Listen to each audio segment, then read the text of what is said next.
আপনি কি মজা করছেন? এখানে এসেছি আজ কয়েকদিন হয়েছে। এমন কোনো রাত নেই যে রাতে আমি একা থেকেছি। প্রতিদিন চলেছে আমার শরীরের উপর শারীরিক নির্যাতন। ছেলেটা মাথা নিচু করে নিল। আরিয়া ছেলেটার দিকে এগিয়ে আসতে থাকে। ছেলেটা একটু সরে যায়। আরিয়া বেশ অবাক হয়। এমনটা এর আগে কোনোদিন হয়নি। আরিয়া নিজেই ওর কাপড় খোলা শুরু করেছে। ছেলেটা বাধা দিয়ে বলে, আমাকে মাফ করে দিন, আমি এমনটা করতে আসিনি, আমি শুধু সময় কাটাতে এসেছি। হাহ, আসুন আমার সাথে সময় কাটান। না না, আমার সাথে একটু গল্প করবেন প্লিজ। ওকে বলুন, কি সমস্যা আপনার? আমার নাম আমান। আজ আমার স্ত্রী আমার থেকে হারিয়ে গেছে, তাই অনেক কষ্ট হচ্ছিল। বন্ধু বিষ্ণুকে বলতেই সে বলে, আরে চিন্তা করিস কেন, তোকে এমন জায়গাতে নিয়ে যাব যেখানে মন এমনিতেই ভালো হয়ে যাবে। আর পুরুষ মানুষ মন খারাপ করে থাকে নাকি? বন্ধুর কথা শুনে আমি ওর সাথে আসি। জানেন, এলাকাটা ভদ্রলোকে ভর্তি, আর এই এলাকায় এমন একটা কাজ হয় কেউ জানতেই পারে না। ভদ্রতার আড়ালে কত কিছুই না ঘটে থাকে। আমি বিষ্ণুকে বলি, আমি এমন না যে এখানে যাব। ও আমার কাঁধে হাত দিয়ে জানায়, আরে বন্ধু, তুমি তো বাচ্চা হয়ে আছো না, মানে মেয়ে মানুষ হয়ে গিয়েছো। একটা মেয়ে গেছে, আরও আসবে। না আসলে টাকা আছে তো। বন্ধু, তোমার এত টাকা নারীদের অভাব হয়? যার টাকা আছে তার সব কিছু আছে। দুনিয়াতে সেই সবচাইতে স্মার্ট, যার অনেক টাকা ও সুন্দর কেরিয়ার আছে। আমি ওর কথা কিছুই বুঝি নাই। কথা বলার এক পর্যায়ে একটা লোক এসে দাঁড়ায়। বিষ্ণু লোকটাকে বলে, আরে জীবন দাদাজি, দাদা, আমার বন্ধুকে এনেছি, বহুত টাকার মালিক। বউ চইলা গেছে, এমন কোনো মাল হবে নাকি? আমার বন্ধুকে খুশি করতে পারলে তোমার পকেট ভর্তি হয়ে যাবে। আমি বিষ্ণুকে জানাই আমি এসব চাই না। ও ঝাড়ি দিয়ে বলে, আরে ধুর, যা মজা কর, দেখবি মন ভালো হয়ে যাবে। টাকায় গাড়ি, টাকায় নারী, টাকায় ক্ষমতা, টাকায় বিশালতা। যাও বন্ধু, চাপ নেই, চিল কর, টাটা। এক প্রকার জোর করেই আমাকে চোখ বেঁধে এই রুমের সামনে এনে রেখে দেয়। দরজা খুলে দিয়ে আমাকে ধাক্কা দিয়ে পাঠানো হয় এখানে। তারপর বাইরে থেকে লক করে দিয়েছে। আমি সত্যিই আসতে চাইনি, প্লিজ ভুল বুঝবেন না, আমি খুব দুঃখিত। আরিয়া আমানের কথা শুনে হাসতে থাকে। আমান অবাক হয়ে তাকিয়ে থাকে আরিয়ার দিকে। কি নিষ্পাপ সে হাসি, যেন রাত পোহানোর শেষ প্রহরে উদিত সকালের সাদা আলোর রং হাসির মাঝে গেঁথে গেছে। আমান চোখের পলক না ফেলে সুন্দর মেয়ের দিকে তাকিয়ে আছে। আরিয়া বলে, এরকম পুরুষ প্রথম দেখলাম। প্রেমিক হোক বা টাকার মালিক, সব পুরুষ শালা সুযোগে মেয়েদের বুকে হাত দেয় আর বিছানায় ফেলে চান্স নিতে ছাড়েই না। কিন্তু আপনাকে দেখে অবাক হলাম, সাথে এই প্রথমবার এখানে আসার পর খুব করে হাসলাম। তো বলেন, কি হয়েছে? কষ্টে আছেন কেন? আমান আরিয়ার কথা মন্ত্রমুগ্ধের মতো তাকিয়ে শুনছে। মেয়েটা কি গুছিয়েই না কথা বলে। আমান যেন নিস্তব্ধ হয়ে শুনতে থাকে। আবির নিজের ঘরেই বসে আছে, ব্যাগ গোছানো রেডি।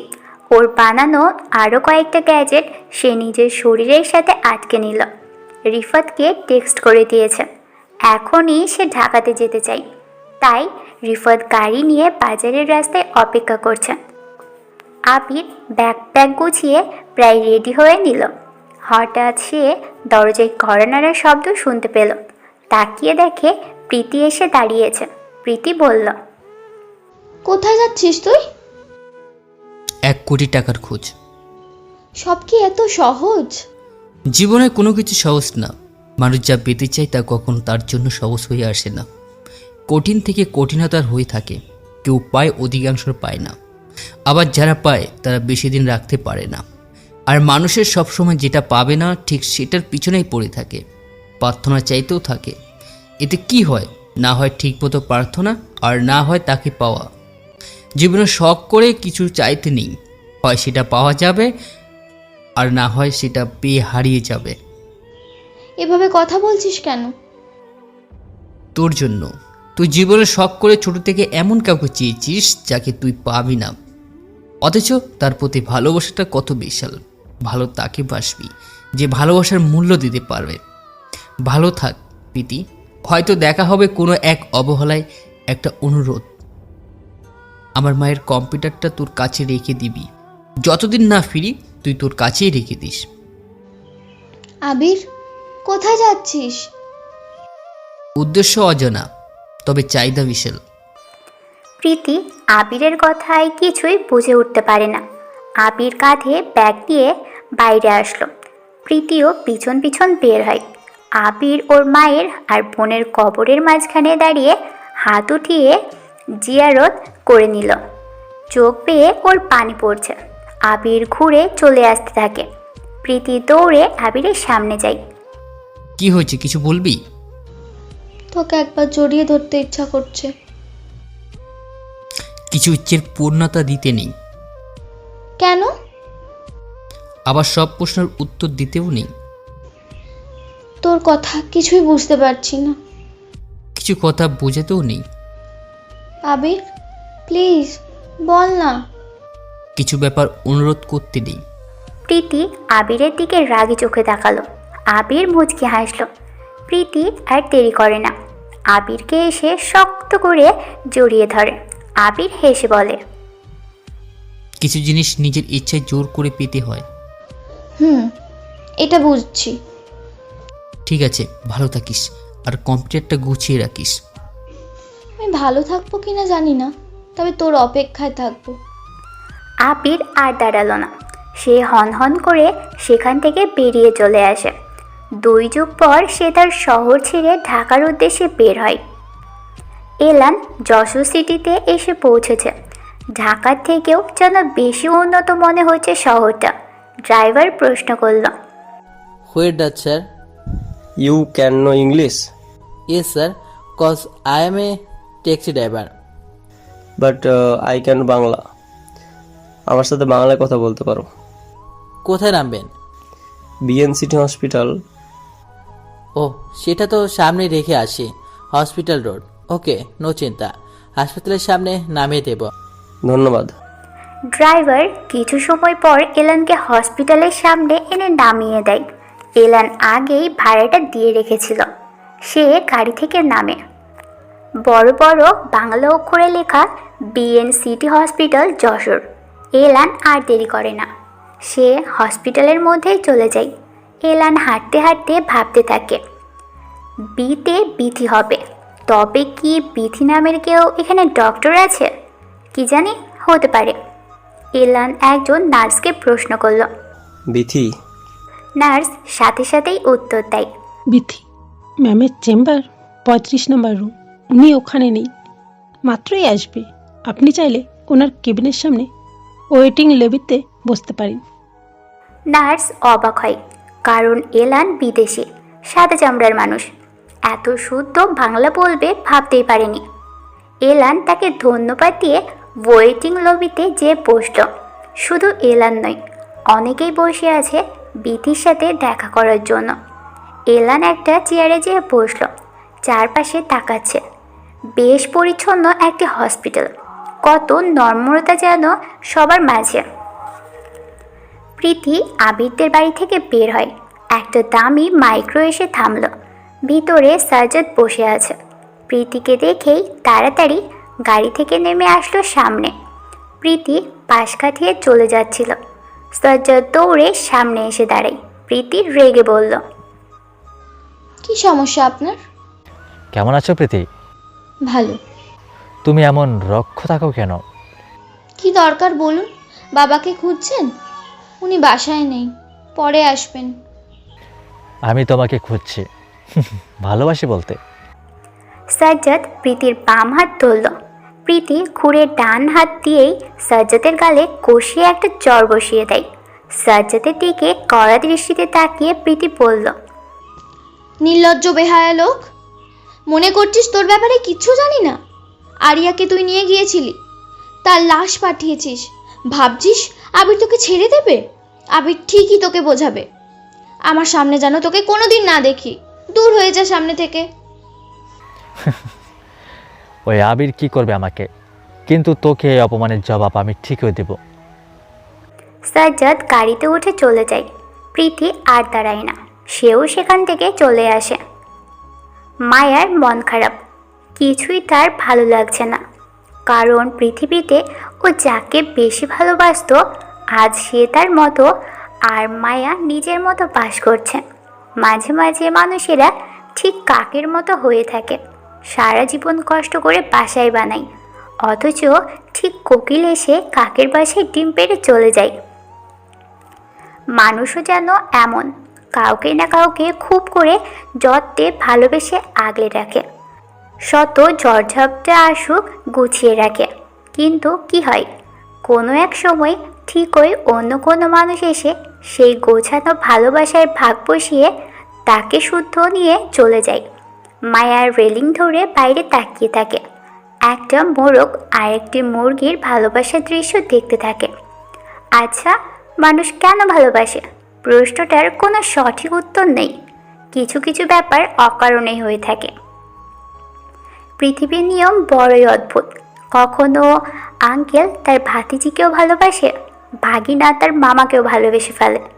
মায়া ছিল এই নিয়মের বাহিরে, আবিরকে খুব করে ভালোবেসেছিল। আবির ভার্সিটি থেকে রিক্সা ডাকে, ঠিক তখনই আবির শুনতে পাই পাশে দাঁড়িয়ে কে যেন রিক্সা ডাকছে। মেয়েটিও সেমভাবে শুনতে পেল পাশে আরেকজন রিক্সা ডেকেছে।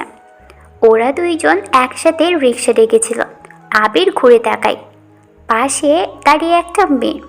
মায়াও ঘুরে তাকায়, দেখে ভার্সিটির পরিচিত একটা ছেলে। রিক্সা আসে সামনে। মায়া তখন গাড়ি নিয়ে আসতো না, আর আবির খুব প্রয়োজন ছাড়া রিক্সা ডাকতো না। আবির ইতস্তত হয়ে মায়াকে বলে, আপনি উঠুন। মায়াও তখন বলে ওঠে, না, আপনি উঠুন। এভাবে বেশ কিছু সময় চলতে থাকে। রিক্সাওয়ালা বিরক্ত হয়ে বলে, দুজনেই উঠুন। আবির মায়াকে আর মায়া আবিরকে একই সাথে বলে, তাহলে আমি উঠি। কথা শেষ না হতেই দুজনেই রিক্সাতে উঠে বসে, আর নামার সুযোগ দেয়নি রিক্সাওয়ালা। দুজন একসাথেই রিক্সায় উঠে বসে। কেউ কারোর সাথে সেদিন কথা বলেনি। ভাড়া দেওয়ার সময় একই রকম হয়। দুজন যেহেতু রিক্সা ডেকেছে, তাই দুজনেই রিক্সাওয়ালার ভাড়া দিতে চাইছিল। শেষ বেশ মায়া পুরো টাকাটাই দিয়ে দেয়। এরপর ভার্সিটিতে ওদের টুকটাক দেখা হতো, কথা হতো। দুজনের মধ্যে বেশ কিছু মিলও ছিল। আস্তে আস্তেই কাছে আসা, বন্ধুত্ব, ভালোবাসা সব যেন হুট করে হয়ে যায়। কতই না ভালো ছিল সেই দিনগুলি, অথচ আজ মায়া অন্যের বউ, আর আবির সে এখন ছন্নছাড়া। মায়া আর ভাবতে পারে না কিছু। দুপুর গড়িয়ে বিকেল হতে শুরু করেছে। রিশান মায়ের পাশে এসে দাঁড়ালো, জড়িয়ে ধরে মায়ের সাথে প্রেমালাপে ব্যস্ত হয়ে যায়। এলানের ডাক পড়েছে, সে তাড়াতাড়ি বিধির চেম্বারে প্রবেশ করল। বিধি একজন বিদেশিকে দেখে প্রথমে খানিকটা ঘাবড়ে যায়, পরক্ষণেই ইংরেজিতে বলল, tell me, how can I help you? আমি বাংলা জানি। ও, তাহলে তো ভালোই হলো। জি বলুন, আমি কিভাবে সাহায্য করব? ম্যাম, কিছু প্রশ্ন ছিল। হ্যাঁ বলুন। বিএম সিটি হসপিটাল মানে বিতে বিথি হলে এনতে নিলয়। হ্যাঁ, এনতে নিলয় আমার ভাই। কেন? কিছু মনে না করলে আমি কি ওনার সাথে দেখা করতে পারি? কেন? ম্যাম, ডেভিলকে লাগবে আমার। ডেভিল? এলান চুপ হয়ে গেল। ডেভিলের ব্যাপারে বললে সে হয়তো ধরা পড়বে সিক্রেট কাজের জন্য, তাই তাড়াতাড়ি নিজেকে সামলে বলল, না, এমনি। আসলে আমি নিলয় স্যারের বিজনেস স্টুডেন্ট।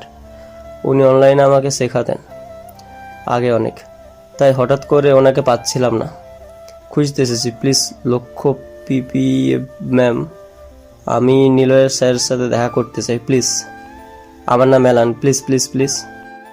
ও ওকে ওকে, আমি এখনই বাসায় যাব, কারণ নিলয় ঢাকাতে যাবে, তাই তাকে বিদায় দিতে হবে। তুমি চলো তাহলে আমার সাথে সাথে দেখা করতে পারবে। ধন্যবাদ ম্যাম, চলুন।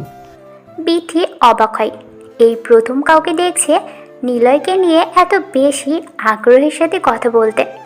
এলান রেডি, নিলয়ের সাথে দেখা করার জন্য। রিশান মায়াকে বলল, রেডি হয়ে নাও, একটু পরেই আমরা ঢাকার উদ্দেশ্যে বের হব। মায়া কিছুই বলল না। সে এখন পুতুলের মতো হয়ে গেছে। সবাই যেমন করে নাচাবে সে এখন এভাবেই নাচবে। অপরদিকে আবির ঢাকাতে এসে পৌঁছে গেছে। নতুন শহর, নতুন মানুষ, নতুন জানার সব কিছুই।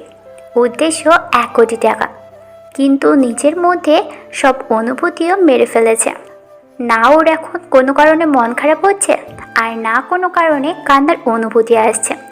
নিজেকে একদম ভিলেনের নেশায় আসক্ত করে ফেলেছে। রিফাত বলল, আবির, ঢাকা শহরে চলতে হলে সাহসী হতে হয়। এখানে কারোর কাছে ভালো মুখ দিয়ে কিছু চাইবে, সে দেবে ওটা কিন্তু না, বরং কথা শোনাবে।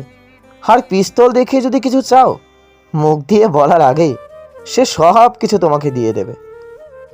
আছে তোমার কাছে কি? পিস্তল? রিফাত একটু চমকে উঠল। আবিরকে হঠাৎ অন্যরকম মনে হচ্ছে ওর কাছে। আবির এত তাড়াতাড়ি পাল্টে যাবে ভাবতেই পারেনি কেউ। সরাসরি পিস্তলের কথা জিজ্ঞেস করছে আবির। এটা রিফাতের কাছে একদমই অবাক করা বিষয়। রিফাত বলল, না, আমার কাছে কোনো পিস্তল নেই। তাহলে যার কাছে পিস্তল নেই সে কিভাবে চাইবে? আসলে রিফাত, পৃথিবীটা হলো অদ্ভুত। কারো কাছে খুব ভালো করে কিছু চাইলে সে দিতে নারাজ, হয়তো দেয় কিন্তু মনে মনে অনেক কিছু বলে দিতে চায় না, দূর দূর করে তাড়িয়ে দেয়, কিন্তু ভয় দেখিয়ে কিছু নিতে চায়। সে সব কিছু দিতে প্রস্তুত, অথচ একটু আগে সে ব্যক্তির কাছে ক্ষুধার্ত কেউ খাবারের টাকা চেয়ে পায়নি। বুঝলাম। কি করবে ভাবছো? আজ রাতেই কোনো এক ব্যাংক হ্যাক করব। ডেভিল যেমন ব্যাংকের অ্যাকাউন্ট হ্যাক করতো, আমি পুরো ব্যাংকটাই হ্যাক করে নিব। আবিরের কথা শুনে রিফাত ভয় পাই, মনে মনে বলে, শেষমেশ নিজের বিপদ কি নিজেই ডেকে এনেছি? আবির এত ডেঞ্জারাস হবে ভাবতেই পারছে না রিফাত। তাড়াতাড়ি অর্ককে কল দেয়। ঢাকার খুব কাছাকাছি এসে গেছে ওরা। এইদিকে টয়েন বিকেলে বের হয়েছে যশোরের উদ্দেশ্যে যাওয়ার জন্য, কিন্তু অপরদিকে এলান ঠিকই যশোরে পৌঁছে গেছে। বিথি আপার গাড়িতে করে সে নিলয়দের বাড়িতে আসলো। গাড়ি থেকে নামে এলান। বিশাল 3 তলা বাড়ি, চারপাশ বেশ চমৎকার করে রাখা। এলান তাড়াতাড়ি ভিতরে চলে যায়। বিথি আপা নিলয়কে ডাকলো, নিলয়, দেখ কে এসেছে তোর সাথে দেখা করার জন্য। একটা ছেলে পাগলের মতো খুঁজছে। কই তুই? নিচে আয়। নিলয় নিচে নেমে আসলো। সোফাতে বিথি আপা, শুভ ভাই, আদনান সাহেব, নিলয়ের মা বসে আছেন। নিলয়ের পিছনে লাবণ্য, নেহা, মাসুম আর সিয়াম আসলো। নিলয় দেখলো সবার মধ্যে একজন বিদেশি ছেলে বসে আছে। বিথি আপা বলল, নিলয়, দেখ তো, তোর সাথে দেখা করতে এসেছে বিদেশ থেকে। বিথি আপার কথা শুনে এলান বর্ষা থেকে উঠে দাঁড়ায়। উচ্ছ্বাসিত কণ্ঠে বলল, নিলয় স্যার? নিলয় কিছুক্ষণ অবাক হয়ে তাকিয়ে থাকে এলানের দিকে। নিলয় কখনো কাউকে পড়ায়নি, তাহলে স্যার কিভাবে হয়? এলান তেড়ে এসে নিলয়কে জড়িয়ে ধরে। নিলয় কিছু বলার আগে এলান বলে, হু আর ইউ স্যার?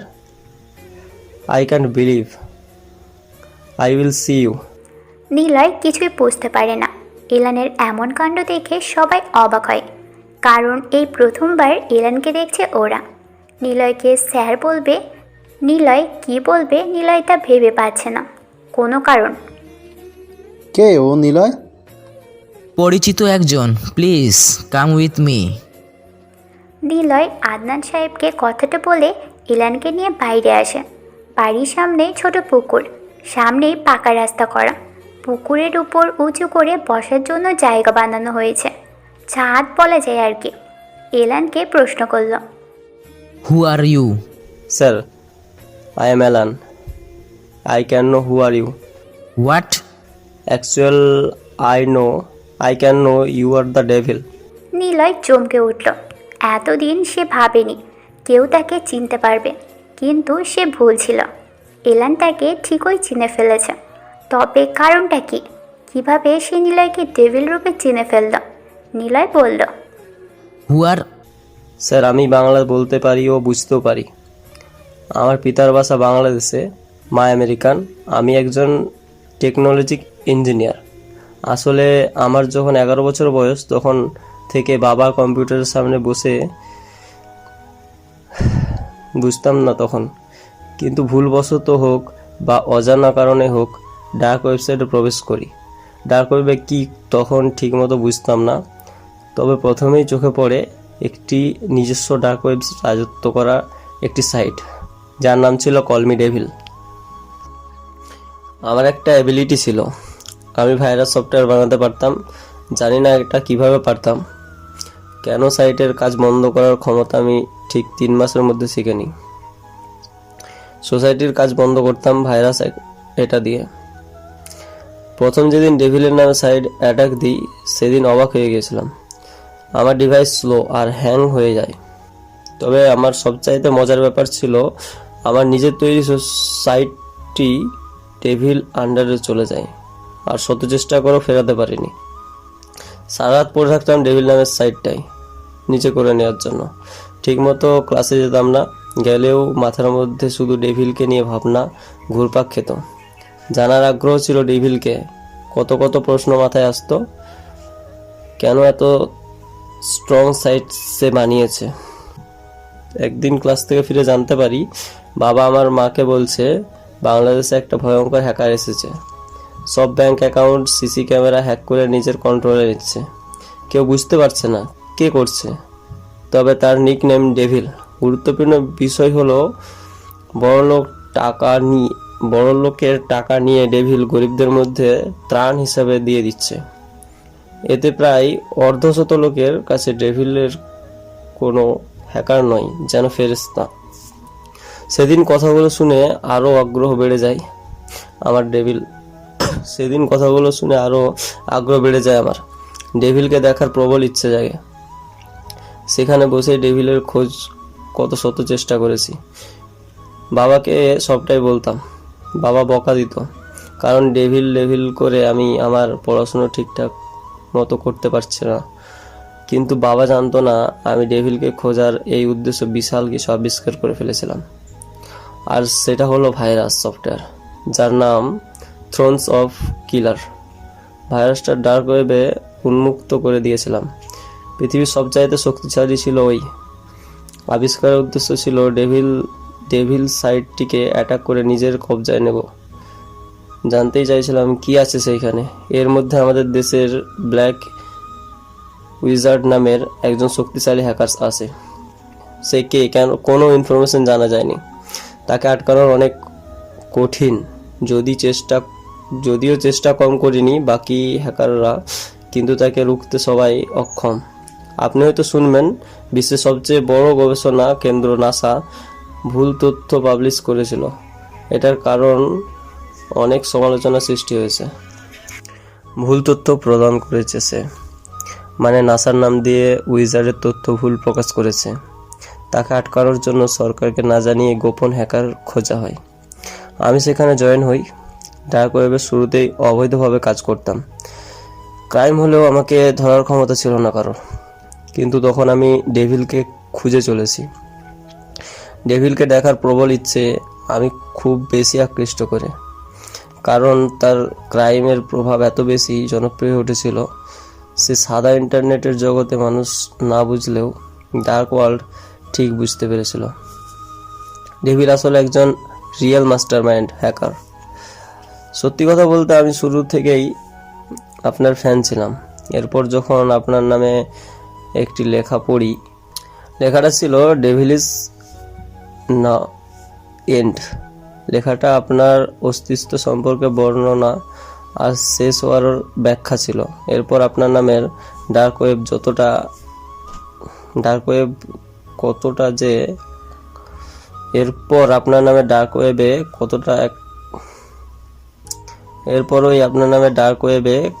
কত যে একটা চলে, কিন্তু কেউ বুঝতে পারেনি। এমনও হিসাব মিলেছে ডার্ক ওয়েবে যে হ্যাকার ডেভিল সাইট থেকে চুরি করে আনতে পারবে তাকে মিলিয়ন টাকা পুরস্কার দেওয়া হবে। মিলিয়ন হতে পারে ইচ্ছের মতো সংখ্যা, কিন্তু কেউ আপনার সাইট থেকে তথ্য চুরি তো দূরের কথা, আপনার আশেপাশেও যেতে পারেনি। প্রশ্ন মাথায় আসছে, তাহলে আমি কি করে পেলাম আপনাকে? এই যে বললাম না, থ্রোনস আবিষ্কার করেছিলাম, যা ডার্ক ওয়েবকে নিজের কবজায় আনতে পারতো, সেটার মাধ্যমে আপনার কেবল এই হসপিটালের নামটা জেনেছি মাসুম, সিয়াম, অর্ক আর নিলয়ের নাম। বিতে এখন আপনার বোন, আর এনতে নিলয়, আর তার মানে ডেভিল হলো নিলয়, যে এখন আমার পাশে দাঁড়িয়ে আছে। নিলয় এলানের মুখ থেকে বাংলায় এত কিছু শুনবে কখনো বোঝেনি, আর নিলয়কেও এভাবে খুঁজবে কেউ জানেনি। সবাই অবাক হয়ে এলানকে দেখছে। এলান আবারও বলা শুরু করলো, ডেভিল স্যার আমাকে রবার্ট স্যার এখানে পাঠিয়েছে, আমাকে দায়িত্ব দিয়েছে আপনাকে যেন আমি আমেরিকাতে নিয়ে যাই, কারণ ওই হ্যাকারদের বিরুদ্ধে আপনিই পারবেন। প্লিজ স্যার, আমার সাথে চলুন স্যার। নিলয় কি বলবে এখন বুঝতে পারছে না। ডেভিল সহ সবাই জানে ডার্ক ওয়েব এমন একটা জায়গা যা সবার কাছে ভয়ঙ্কর ও নিষিদ্ধ জগৎ। মাসুম বলল, রবার্ট মানে ওই নাসা কোম্পানির বর্তমান পরিচালক?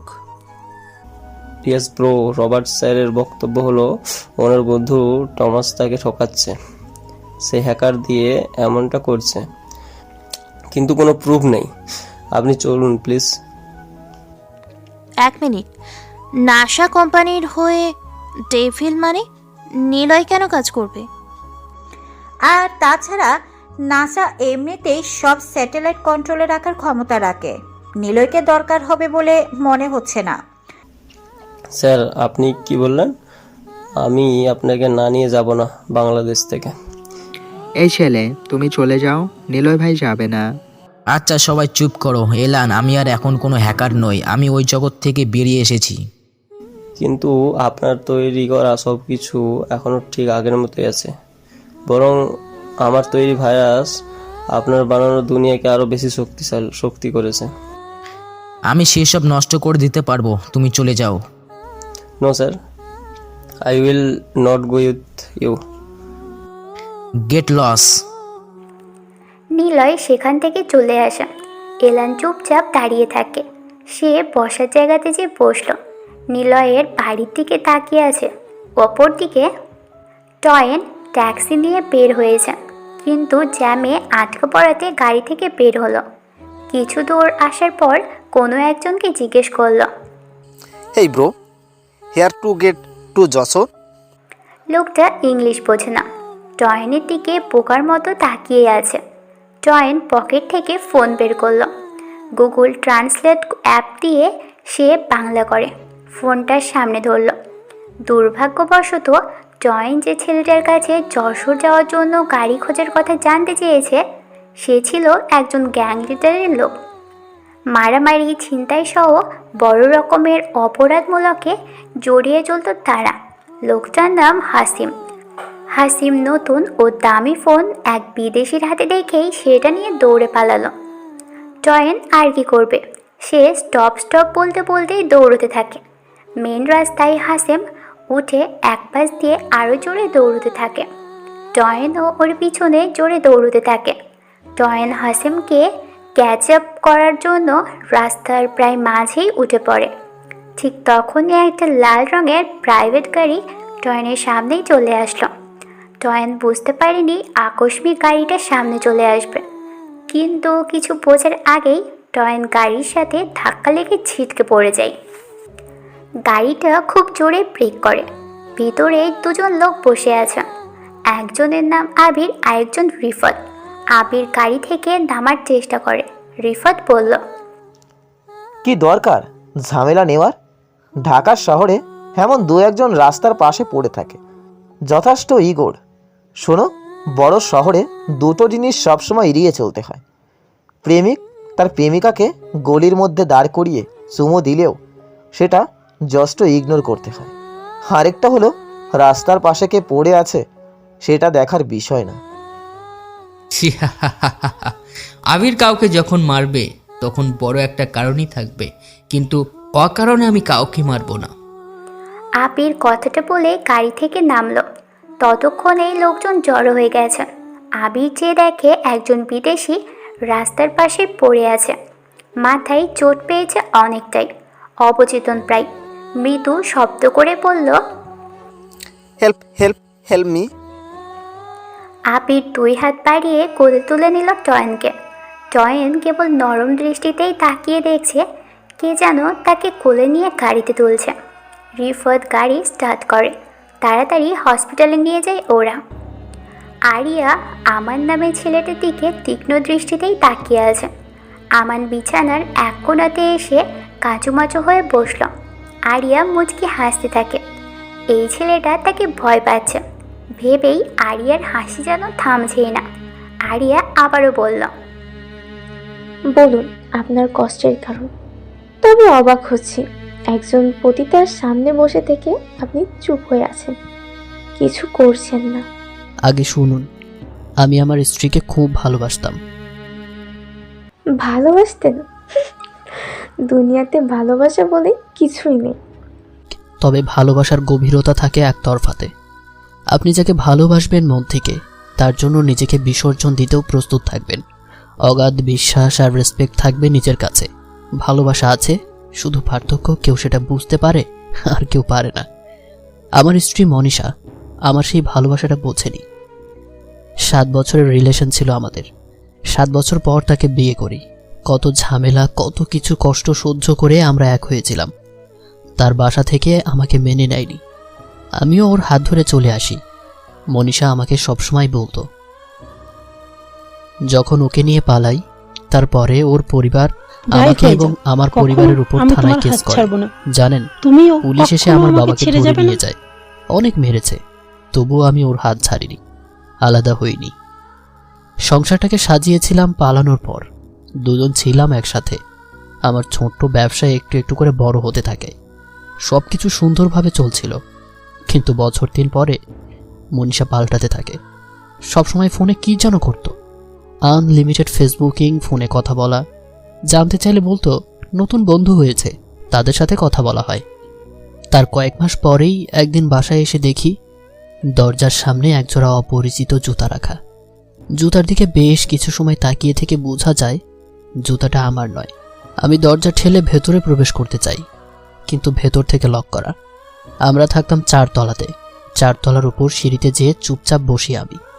সকালের সময় ছাড়িয়ে দুপুর হয়। দরজা খোলার শব্দ শুনতে পেলাম আমি। একটা অপরিচিত ছেলে আমার বাড়ি থেকে বের হয়। মনীষা ছেলেটার হাত ধরে। ছেলেটা মনীষার গালে চুমু দিয়ে তাড়াতাড়ি সেখান থেকে চলে গেল। মনীষা দরজা আটকাতে প্রস্তুত হয়। আমি তাড়াতাড়ি দরজার সামনে এসে দাঁড়ালাম। মনীষা আমাকে দেখে চমকে ওঠে। চোখে মুখে ভয়ের একরাশ বিশাল ছাপ আমি টের পেলাম। আমার দিকে ভয়ার্ত দৃষ্টিতে তাকিয়ে সে বলল, আমান, তুমি? কেন? আর কার আসার কথা ছিল? মানে? ভেতরে আসি নাকি আমাকে ওই ছেলের মতো গালে চুমু দিয়ে চলে যায়?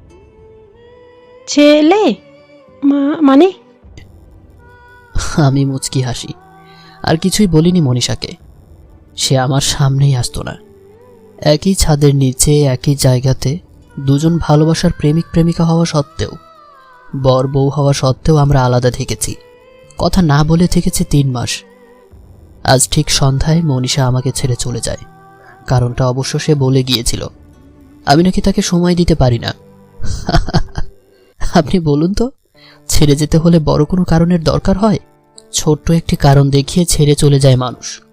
খুব ডিপ্রেশনে চলে যাই। বিষ্ণু মানে আমার বন্ধুর কাছে আসি, আর সে আপনার কাছে নিয়ে আসলো। বিশ্বাস করুন, আমি এমন না। আমি আপনাকে স্পর্শ করতেও চাই না। প্লিজ আমাকে ভুল বুঝবেন না।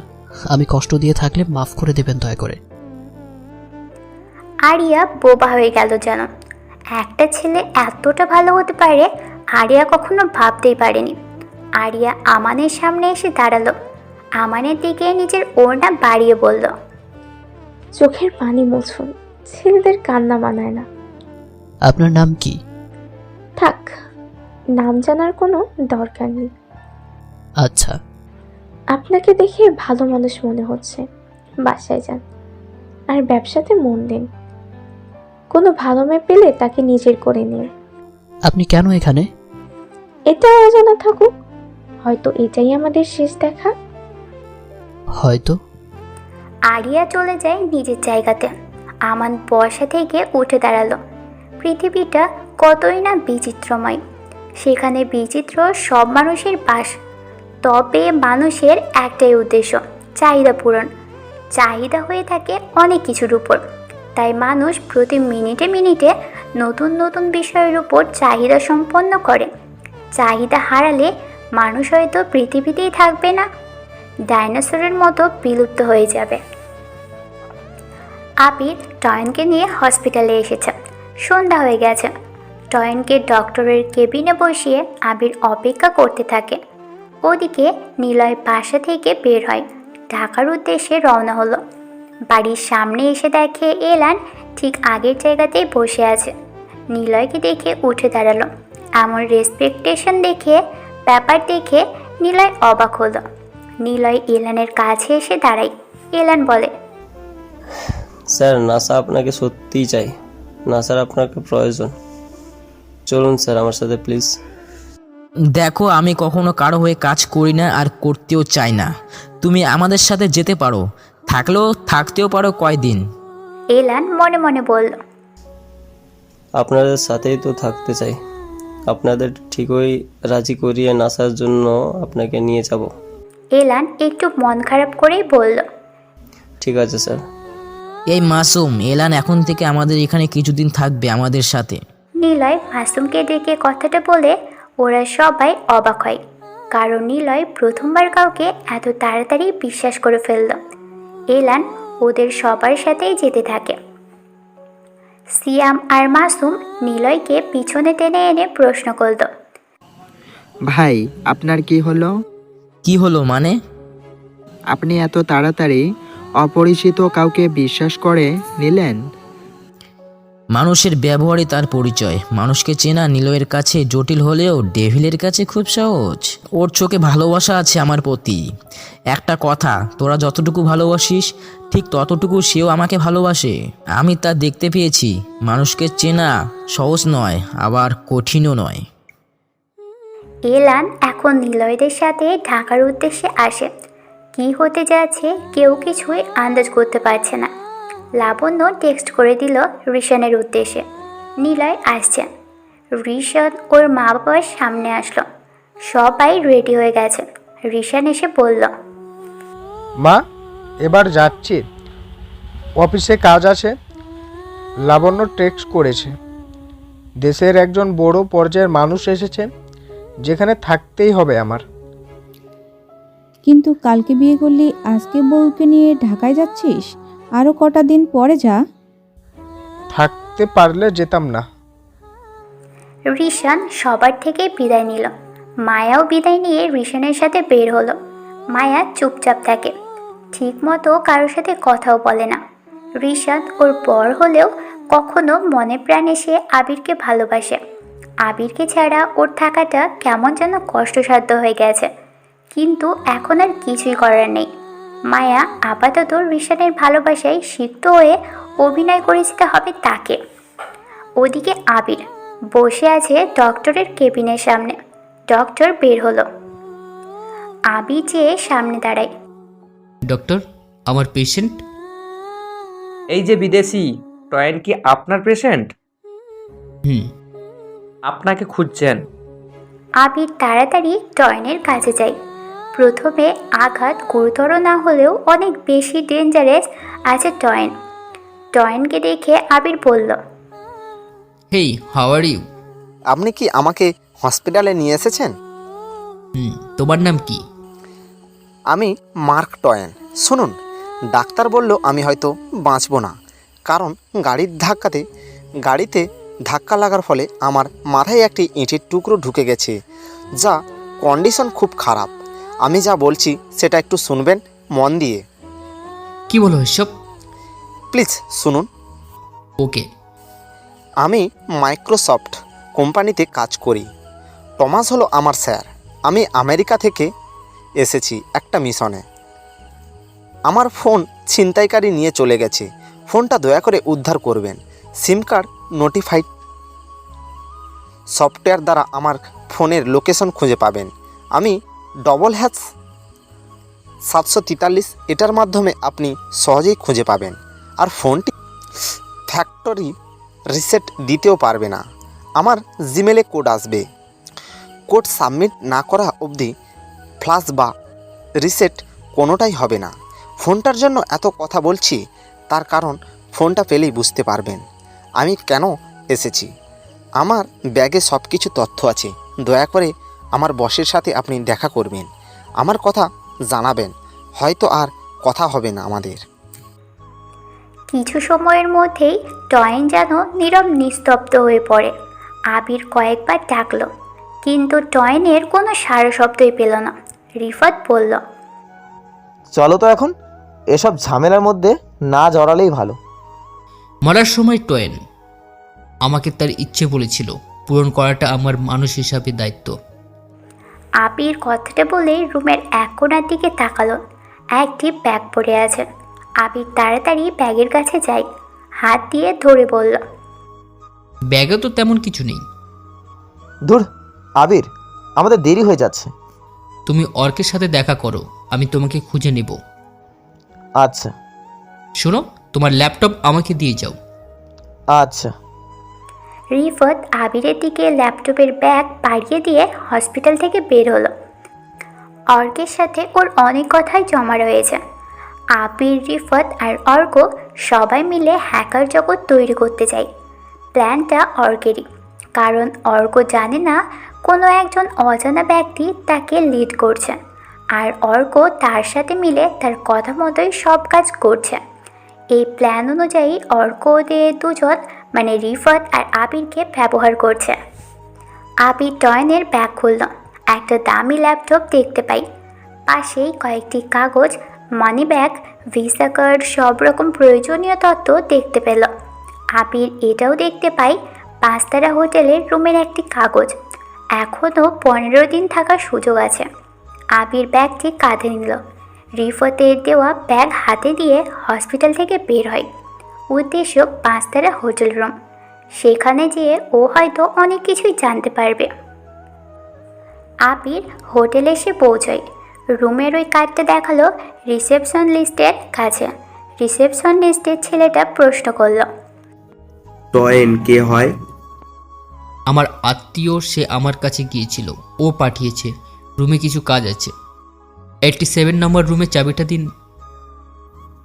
ওকে, আপনার নাম আর ডিটেলসগুলো দিন। আবির সব কিছু ঠিকঠাক করে রুমের চাবি নিল। টয়েনের ব্যাকপ্যাক নিয়ে ও রুমে আসলো। দরজা আটকে বিছানায় এসে গা এলিয়ে দেয়। এই প্রথমবার ও এত দামি জায়গাতে এসেছে। বাড়ির পাতলা চাদর বিছানায় কথা মনে পড়ল আবিরের। মুচকি হাসলো একটু। সবাই আসলে ঠিকই বলে, একদিন না একদিন সব কিছু হবেই। এর জন্য সঠিক সময় আর ভাগ্যের ব্যাপার থাকাটা খুব আবশ্যক। আর এসব কিছু নিয়ন্ত্রক তো স্বয়ং সৃষ্টিকর্তা। আবির টয়নের ল্যাপটপ অন করলো, কিন্তু পাসওয়ার্ড দেওয়া। আবির রিফাতের দেওয়া ল্যাপটপ ওপেন করলো। এটার পাসওয়ার্ড ও জানে। পাসওয়ার্ড সেট আপ করে ও ডার্ক ওয়েবে চলে যায়। ভিলেন নামের ও নেটওয়ার্ক সাইটে প্রবেশ করে, কিন্তু ডেভিল নামধারী ওই সাইটটি এসে আবারও ভিলেনের কাজ স্লো করে দিল। আবির সাময়িক প্রোটেক্ট দিয়ে কাজ সম্পন্ন করার চেষ্টা করে। আবির ডার্ক ওয়েব থেকে একটা কোড পাঠায় টয়নের ল্যাপটপে। টয়নের ল্যাপটপের স্ক্রিনে একটা বার্তা আসলো। বার্তাটি সরাসরি ওপেন হয়ে গেল। রিফাতের ল্যাপটপে ফিরতি ক্যাপচা আসা অবধি আবিরের অপেক্ষা করতে হবে। এরপর টয়নের ল্যাপটপ ছাড়াই সে রিফাতের ল্যাপটপ দিয়ে টয়নের ল্যাপটপে কাজ করতে পারবে। আবির কফির অর্ডার করলো। এই রুমের জন্য স্পেশালি নাকি সব খাবারের ব্যবস্থা করে। আবির ওয়াশরুমে যেয়ে ফ্রেশ হয়ে নিল। দরজায় কর্নারের শব্দ শুনতে পেল। শার্ট চেঞ্জ করে একটা গেঞ্জি পরে ও দরজা খুলল। ওয়েটার দাঁড়িয়ে আছে গরম একটা কফির মগ নিয়ে। আবির কফি হাতে ব্যালকনিতে যেয়ে দাঁড়ালো। ধোয়া আছে গরম চা, রাতের পরিবেশ, ভিআইপির রুম, কাছে প্রয়োজনের থেকেও অধিক পরিমাণ টাকা। আর কি লাগে? কিন্তু আবিরের এতটুকু দিয়ে হবে না। আবিরের চাই আরও টাকা। ওর মাথায় এখন ভিলেনের নামের উপর খারাপ চরিত্র ভর করেছে। আবির ল্যাপটপের দিকে তাকালো। এখনও ক্যাপচার করে এসে পৌঁছয়নি। রিফাতের স্ক্রিপ্টে লেখা আছে ওয়েটিং ফর 10 মিনিটস। ক্যাপচা আসার জন্য 10 মিনিট অপেক্ষা করতে হবে। আবির বাইরে তাকালো। 17 তলা ফ্লোরের ব্যালকনি থেকে রাতের শহর খুব বেশি মুগ্ধকর লাগছে। আবিরের ছোটবেলার কথা মনে পড়ে। অনু নামের একটা মেয়ে ছিল ওর হাই স্কুল জীবনে। আবিরের বন্ধু ছিল বললেই ভুল হবে, বাড়িয়ে নিয়েছিল। আবির যখন ক্লাস 8-এ ওঠে তখন থেকে ছেলে মেয়ে একই সাথে বসানো শুরু করে, মানে একই ক্লাসরুম যাকে বলা হয়। আবির সামনের বেঞ্চে বসতো তখন। ক্লাসে মোটামুটি সবাই পড়া পারত, অ্যাডভান্স পড়া দিত আবার নিত, কিন্তু রোজ সব টিচাররা এসে পিছনের একটা মেয়েকে খুব বকা দিত। মেয়েটা চুপচাপ হয়ে বকাগুলো শুনত, কোনো রকম রেসপন্স করতো না। কিন্তু একদিন হেড টিচার ওকে অনেক বকে আর বলে, তোমাকে স্কুল থেকে টিচি দেওয়া হবে, তোমার মতো স্টুডেন্ট আমরা চাই না, বের হয়ে যাবে। তাৎক্ষণিক বকা শুনে মেয়েটা বেঞ্চে বসে। অনুর পাশে কেউ বসতো না, সে চুপচাপ আর একা থাকতো। ওই দিন টিফিন দেওয়া হয়, সবাই রুম থেকে বেরিয়ে পড়ে। আবির বসা থেকে উঠে দাঁড়াতেই পিছনে তাকায়। অনুকে প্রথমবার কাঁদতে দেখে। বেঞ্চে মাথা দিয়ে কাঁদছিল মেয়েটা। আবির সরাসরি মেয়েটার পাশে যায়। খুব খারাপ লাগে ওর প্রতি আবিরের, কারণ কেউ অনুর সাথে মেশে না, কথাও বলে না। আবির মেয়েটার বেঞ্চে বসে পড়ল। এই তোমার নাম কি? অনু লাফ দিয়ে উঠল। পাশে ক্লাসের সবচাইতে ব্রিলিয়ান্ট ছেলে ফার্স্ট বয় আবির এসে বসেছে। অনু বুকে ফু দেওয়ার চেষ্টা করে। আবির পকেট থেকে টিস্যু দিয়ে বলে, চোখের পানি মুছো, বড় হয়ে এভাবে কাঁদবে না। আর মেয়েদের কাঁদলে বিষাদময় লাগে। মুচকি হাসি মেয়েদের সৌন্দর্য প্রকাশ করে। আপনি বাইরে যাননি?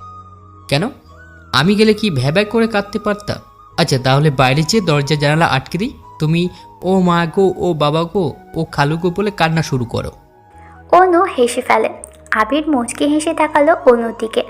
প্রথমবার অনুর সাথে কোনো ছেলে, তাও আবার অত্র স্কুলের বেস্ট বয়, ব্রিলিয়ান্ট আর ভালো ছেলে এসে কথা বলছে। ওর মতো খ্যাত পড়া না পারা মেয়ের সাথে। অনু বলল, এমনি কাঁদছি। আচ্ছা বুঝেছি, চলো বন্ধুত্ব করি। আমাকে তুমি বা তুই বলতে পারো। এবার বলো কাদার কারণ কি? টিচার বকা দিলে তো তাই। বুঝলাম। বুঝিনি, কারণ টিচার কখনো তোমাকে বকেনি, তাই বুঝবা না। তা ঠিক। এখন বলো তো কি হয়েছে? পড়াশোনা করো না কেন তুমি? মাঝে মাঝে ক্লাসের খাতা কলম আনো না, সমস্যা কি? না, তেমন কিছু না। অনু সেখান থেকে উঠে চলে যায়। আবির পোকার মতো তাকিয়ে রয়েছে। অনুর পিছনে আবিরও বের হয়। সেদিন বারংবার জানতে চাইছিল আবির। অনু বিরক্ত হয়ে বলে, আব্বু নেই আমার, মা নানু বাড়িতে এসে থাকে। এটা আমার নানু বাড়ি। আব্বুর সাথে তিনি চলে গিয়েছিলেন বলে নানুরা আজও মেনে নেয়নি, তাই আম্মুকে মামারা বের করে দিয়েছে। কোনো রকমে একটা ছোট্ট ঘরে আমরা থাকি। আমি গোপনে মানুষের কাছে হাত পেতে চলে অন্যের বাড়িতে কাজ করলেও তারা প্রাপ্য টাকা দেয় না। তবুও আম্মু আমাকে পড়ানোর চেষ্টা করে। কত শত সমস্যা, এতে করে আমার পড়াশোনা হয় না ঠিকভাবে। প্রতিটা সাবজেক্টেই ফেল থাকেই। আবির সেদিনও ব্যাগ থেকে 2টা কলম এনে অনুকে দেয়। অনু অবাক হয়ে তাকায় কেবল আবিরের সাথে। আবির সেদিন অনুর গাল টেনে ধরে বলেছিল, চিন্তা নেই, আমি আছি। অনু বিস্মিত চোখে তাকিয়েছিল আবিরের মুখপানে। এরপর থেকে ওদের মধ্যে বন্ধুত্ব গড়ে ওঠে। আবির অনুর জন্য শেষ বেঞ্চে যেয়ে বসত, কিন্তু তাতে কি, যে গরু দুধ দিতে জানে সেই গরু বনে গেলেও দুধ দিতে থাকবে। আবির পিছনের বেঞ্চে বসেও পড়াশোনাটা ঠিক চালিয়ে গেছে। মেসির 10 নম্বর জার্সিতে কি আসে যায়, 30-এই সে ফুটবল কিং। এভাবেই দিন যায়। আবির ক্লাসের ফাঁকে ফাঁকে অনুকে পড়াতে হেল্প করে।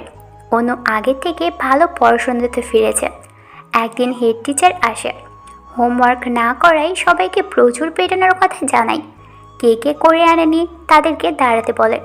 আবির গত কয়েকদিন আগে অনুকে খাতা কিনে দিয়েছিল, কিন্তু আবিরের কথা মতো প্রতিদিন এক গাদা অঙ্ক প্র্যাকটিসের জন্য পৃষ্ঠা সব শেষ হয়ে যায়। অনু হোমওয়ার্ক করতে পারেনি। অনু আবিরকে বলেও নি খাতার কথা, কারণ বারংবার এমন করে যাওয়াটাও কেমন যেন লাগে। আর আবির কত কিছুই তো করে। এই জন্য অনু যখন দাঁড়ানোর জন্য প্রস্তুত হয়, পাশের বেঞ্চ থেকে আবির ফিসফিস করে বলে, কি ব্যাপার, তুমি হোমওয়ার্ক করনি? খাতা? আচ্ছা উঠে দাঁড়াও, মার খাও। অনু উঠে দাঁড়াতেই যাবে, আবির তখনই ওর খাতাটা অনুর ব্যাগের উপর রেখে দিয়ে সে নিজেই উঠে দাঁড়ালো। অনু সহ ক্লাসের সবাই, এমনকি টিচারও অবাক হয়ে তাকিয়ে দেখে আবিরকে। টিচার বেশি অবাক হওয়ার কারণ, প্রথমবার আবির এই ভুল করেছে। আর ক্লাসের সবাই অবাক হয়েছে, আজ সবাই হোমওয়ার্ক করে এনেছে, শুধু আবির ছাড়া। তাই সবাই অবাক হয়ে চেয়ে আছে। টিচার বলল, আবির, তুমি হোমওয়ার্ক করে আনোনি? জি না ম্যাম, খাতা ফুরিয়ে গিয়েছিল। কালকে ভেবেছিলাম কিনবো, কিন্তু পড়ার জন্য ভুলে গিয়েছিলাম যে খাতা কিনতে হবে। ম্যাথের জন্য আলাদা খাতা ছিল, হোমওয়ার্কের জন্য আলাদা, কিন্তু ভুলে যাই আমার খাতা নেই। পরে যখন মনে হলো তখন ক্লাস শুরু হয়। চাইলেও ক্লাসে বসে বসে করতে পারতাম, কিন্তু করিনি। এটা অন্যায় হবে ভেবে, ক্লাসের কাজ তো সেটা না, তাই করিনি। Sorry ma'am. আচ্ছা, কোনো ব্যাপার না। তুমি অফিস রুম থেকে যত খুশি পৃষ্ঠা নিয়ে যেও। তোমার মতো ছেলের জন্য আমরা সর্বদা আছি। আবিরের এমন সৎ কথাগুলো শুনে টিচার আর বকবে কি, আরও ভালোবেসে ফেলে। আবির মুচকি হেসে বেঞ্চে বসল। অনু শুধু অবাক হয়েই তাকিয়ে দেখেছিল। পরে আবির খাতা এনে অনুকে দিয়ে দেয়। অনু শুধু আবিরের কাজ দেখে হা হয়ে যায়। আবিরের প্রতিবন্ধী ছাত্র শিপন ব্যাপারগুলো বুঝে যায়। আবিরকে পচানোর বহু চেষ্টা সে করেছিল, কিন্তু পারেনি। অনুকে দিয়ে এবার সেটা হাসিল করার চেষ্টা করার প্ল্যান করে। আর এটাই ছিল আবিরের জীবনে সেই শুরুর সবচাইতে বেশি কষ্টের মুহূর্ত। শিপন নামের ছেলেটার বাবা ছিল একজন রাজনীতিবিদ। শিপন ওর বাবার লোকদের সবটা জানায়। শিপনের প্ল্যান ছিল অনুকে তুলে নিয়ে অনুর সাথে খারাপ কিছু করার, যাতে আবির সামনের এক্সামে খুব খারাপ করে। দোষটা আবিরের উপরে চাপানো হবে। সেই প্ল্যান মাফিক টেস্ট পরীক্ষার 2 মাস আগে সন্ধ্যার সময় অনুকে রাস্তা থেকে তুলে নিয়ে যাওয়া হয়। পরের দিন আবির ক্লাসে আসে, পিছনে অনুকে খুঁজতে থাকে, কিন্তু সে নেই। সেদিন ক্লাস পার হয়, অনু আসেনি। পরের দিনও একই রকম, অনু আসেনি। এভাবে আরও 1 সপ্তাহ যায়, কিন্তু অনু আসেনি। আবির ওই দিন বিকেলে অনুদের বাড়িতে যাওয়ার কথা ভাবে, কিন্তু প্রথম ক্লাসেই হেড টিচার এসে জানায়, তোমার সহপাঠী অনু ছিল, ও গত 4 দিন আগে মারা গিয়েছে। আবির যেন বোকার মতো তাকিয়ে আছে টিচারের দিকে। সেদিন ক্লাস শেষ করে আবির অনুদের বাড়িতে যায়। তারপর আবিরের কফি শেষ হয়ে যায়। সে ল্যাপটপের সামনে এসে দাঁড়ালো। এখনও কয়েক মিনিট বাকি আছে প্রসেস পূরণ হতে। আবির আরও একটি কফির অর্ডার করলো। 1 মিনিটেই কফি নিয়ে হাজির হোটেলের সার্ভিস। আবির কফি হাতে ল্যাপটপের সামনে আসে। তখনও 4 মিনিট বাকি। ও আবারও ব্যালকনিতে এসে দাঁড়ায়। কফির মগে চুমুক দিয়ে অনুর কথা ভাবতে থাকে। অনুদের বাড়িতে যাই আবির সেদিন। ওর মা বারান্দায় খুঁটির সাথে হেলান দিয়ে বসেছিল। আবির তার নিজের সাইকেল নিয়ে উঠানে এসে দাঁড়ায়। উঠানের এক কোণার দিকে সদ্য একটি কবর দেখতে পায় আবির। কবরের উপর খেজুর গাছের ডাল চিড়ে রাখা। আবির নিরিখ হয়ে কবরটার দিকে তাকিয়ে আছে। কিছু সময় পর অনুর মায়ের কান্নার শব্দ শুনতে পেল। আবির যেয়ে সামনে দাঁড়ায়।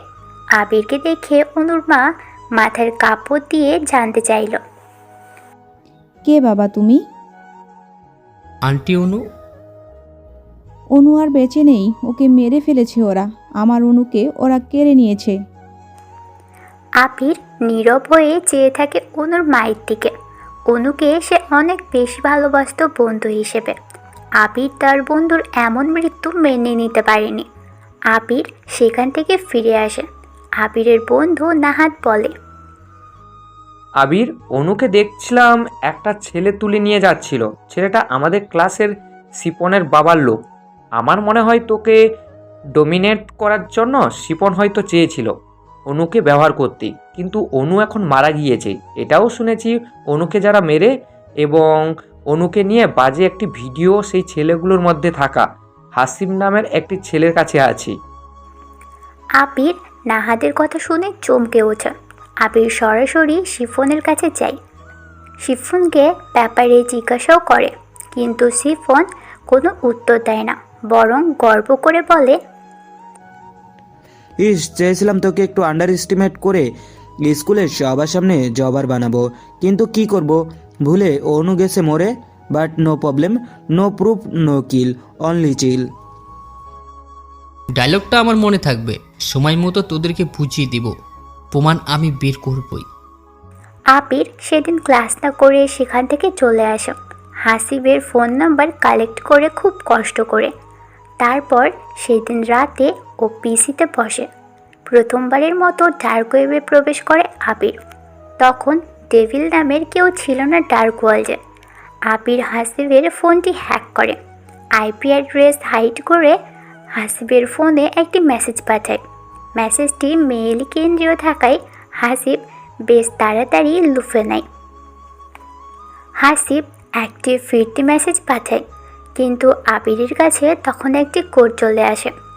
কোডটি ছিল 070809। আবির কোডটি একটি ফাঁকা বক্সে সাবমিট করে, ডান লেখাতে চাপ দেয়।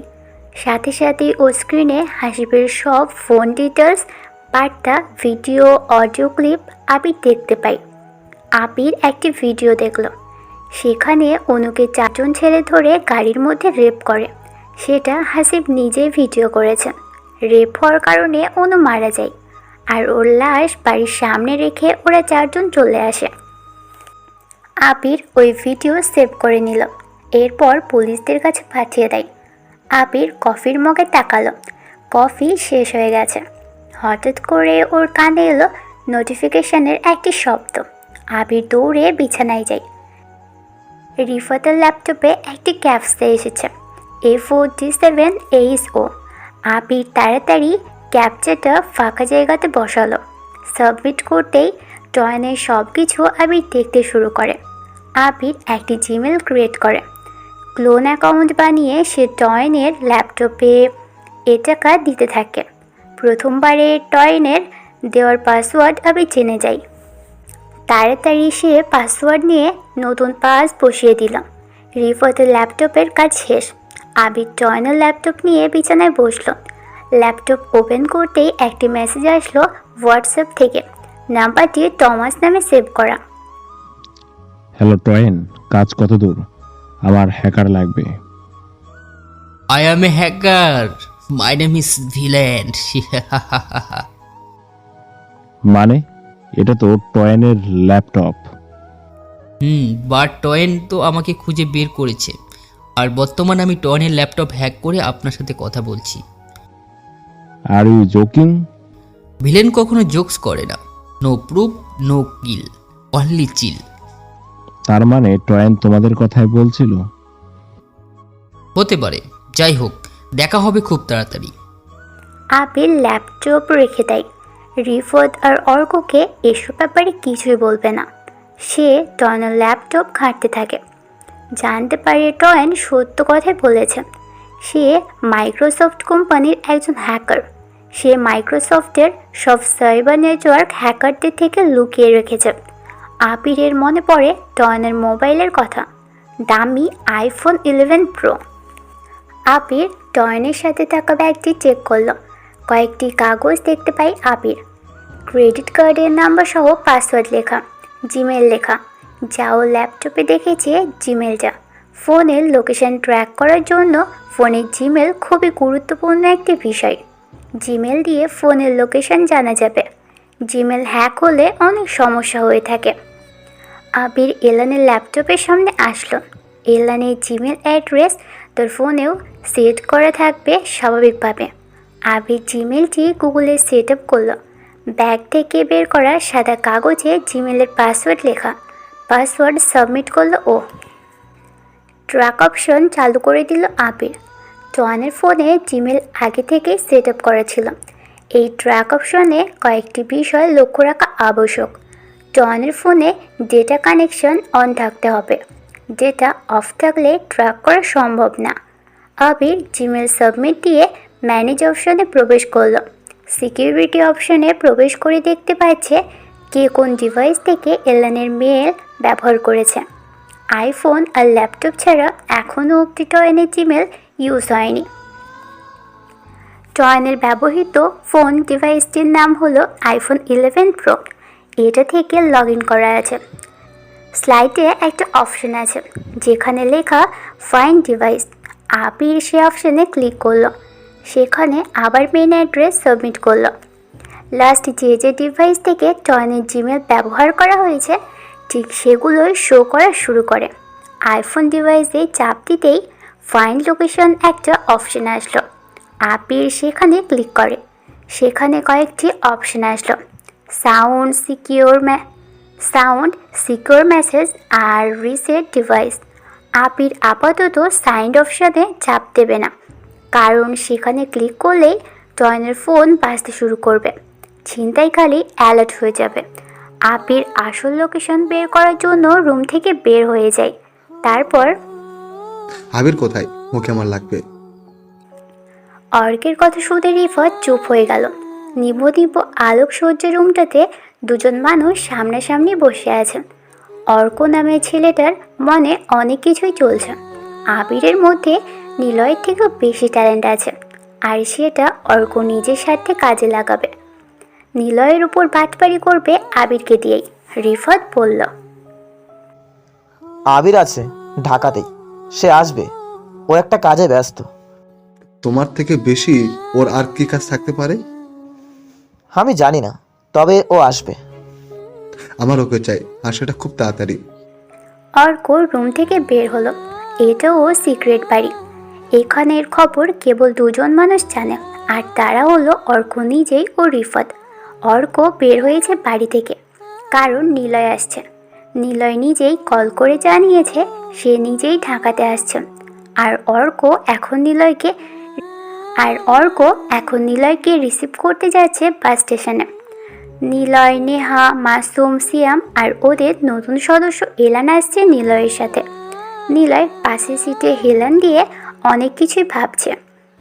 কি হবে, কেন সে আসলো, কত কিছু প্রশ্ন ওর মাথার মধ্যে যেন ঘুরপাক খাচ্ছে। আবারও তার প্রবেশ করতে হবে অন্ধকার দুনিয়াতে, যেখানে থাকবে শুধু রক্ত আর টাকার খেলা।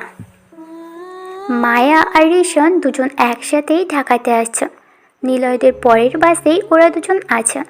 মায়া জানালার পাশের সিটেই বসা। মায়া চোখ বন্ধ করে আছে। আবিরকে অনুভব করলো কল্পনায়। অনেকবার ওরা দুজন বাসে করে এভাবে ঘুরেছে। মায়া জানালার পাশের সিটে বসতো, আর আবির ওর পাশে। মায়া আবিরের কাঁধে মাথা রেখে বলতো। আবির ডান হাত দিয়ে তাকে জড়িয়ে নিত। মায়ার চোখের কোণা দিয়ে জল গড়িয়ে পড়ছে। নীরবে আবিরের প্রতি সব ভালোবাসা অনুভূতি নিঃশেষ করার চেষ্টা করছে মায়া। কিন্তু চাইলেই কি সব সম্ভব হয়? চাইলেই কি সব কিছু পাওয়া যায় না। আর পেলেও সেটা স্বয়ংসম্পূর্ণ নয়। সাজিদ, ফুয়াদ, নাইম আর সাইন রাস্তার পাশে দাঁড়িয়ে আছে। সাজ্জাদ বসে আছে গাড়ির ডিকির উপর। ওরা তিনজন পাশেই দাঁড়িয়ে রয়েছে। ফুয়াদ বলল, সাজ্জাদ, টাকা তো শেষ, নতুন মাল কই পাবো? আছে, তবে মালে প্রচুর কাটারে ভাই, দেখছিস না আমার গা লাল হয়ে আছে। কার কথা বলছিস? প্রীতির? উফ, শালি একটা মাল রে ভাই, যেমন ফিগার তেমনই শরীরের জিনিসগুলো। উফ ভাই, আমার তো মাথা নষ্ট হয়ে যাচ্ছে। ফুল দেখে কেউ করিস নেহা হতাশ, আড়ালে তার কাটা হাসে। কোন লেখক জানো বলেছিল কথাটা? হালা চুপ থাক। প্রীতিকে আমার চাই, আমি আগে খাবো পুরো প্রীতি নামের বোতলটাকে। মাম্মা একা খাবা? পারবা না, বহুত তেজ। কখনো কখনো কোনো জিনিস খুব জোর করে কেড়ে খেতে হয়, এতে আকাশ সমান তৃপ্তি আছে। যে দেওয়া জিনিসগুলো একটু আগ্রহীন হয়ে থাকে। বাড়ি থেকে তাহলে প্রীতিকে তুলে নিয়ে আসি, মানে রাস্তায় বের হলে তুলে নিয়ে আসবো। এত সহজ হবে না ভাই, ভাবতে হবে। যা তোরা বাসায় যা, ভালো লাগছে না।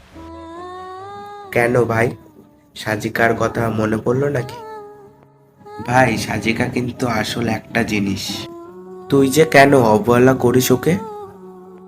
শালা ওকে নিয়ে কেউ কোনো বাজে কথা বলবে না, না হলে সবাইকে মেরে ফেলবো। যা বাসায় যা। সাজ্জাদ কথাগুলো বলে সেখান থেকে চলে যায়।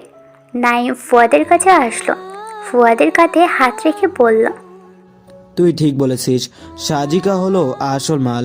এক রাতের জন্য পেলে আর কিছু চাই না রে। পাবি পাবি, সাজ্জাদকে ভাঙাতেই হবে। ওর বউকে দরকার হলে বিক্রি করে দেব, খেয়ে দে, তবুও আমাদের চাই। ঠিক আছে, তোরা যখন চাচ্ছিস তখন না হয় ভাবা যাবে। ওরাও সেখান থেকে চলে যায়। সাজ্জাদ বাসায় আসলো, মাল খেয়ে চাল হয়ে আছে। সাজিকা দৌড়ে আসলো স্বামীর সেবা করার জন্য। সাজ্জাদ সাজিকার দিকে তাকালো, বন্ধুদের কথা ওর মাথার মধ্যেই ঘুরপাক খেতে থাকে। সাজিকাকে কখনো ঠিকভাবে দেখেইনি। সাজিকা সাজ্জাদের গা থেকে কোট খুলে নিতে যাবে, তার আগেই সাজ্জাদ সাজিকার হাত টেনে ধরল, টানতে টানতে নিজের রুমের দিকে নিয়ে যায়। সাজিকা অবাক আর ভয়ের দৃষ্টি নিয়ে তাকিয়ে রয়েছে সাজ্জাদের দিকে।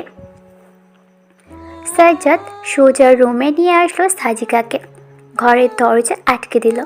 সাজিকাকে এক ধাক্কায় বিছানায় ফেলে দেয় সাজ্জাদ। সাজিকা বুঝে যায় তার সাথে এখন কি ঘটতে যাচ্ছে।